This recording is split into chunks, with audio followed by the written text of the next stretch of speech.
All right, so in this example, it looks like I am given in my first statement here that HI is going to be parallel to FG. I am given that as my first kind of statement. I like to go in and if things aren't labeled, actually label them here. So I use my little arrows to indicate there that HI is actually going to be parallel to GF. It also looks like from the figure, this example that I got from IXL doesn't explicitly tell us this, but because of our tick marks here, I also know that HI is actually congruent to FG as well, and that is also given to me. All right, I'm trying to show that triangle FHI is going to be congruent with triangle HFG. And so the very first thing that I notice here is that this line here, FH in one of my triangles is going to be congruent with HF in the other triangle, and that's because of the reflexive property. Whenever I see sides of triangles or any figure that share those sides with one another, I use that reflexive property there to just highlight that congruence right away of those two side lengths.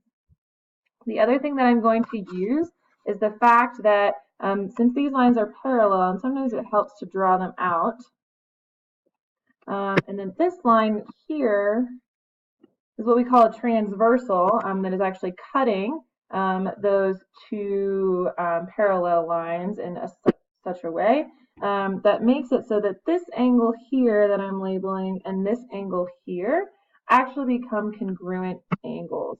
We know now that angle IHF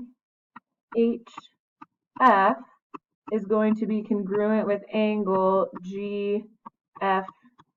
Again, being really careful here, making sure that all of my corresponding angles are matching up with each other when I write out my angles over here. I know that these are congruent angles because these are parallel lines in the blue. This green line is that transversal cutting through them.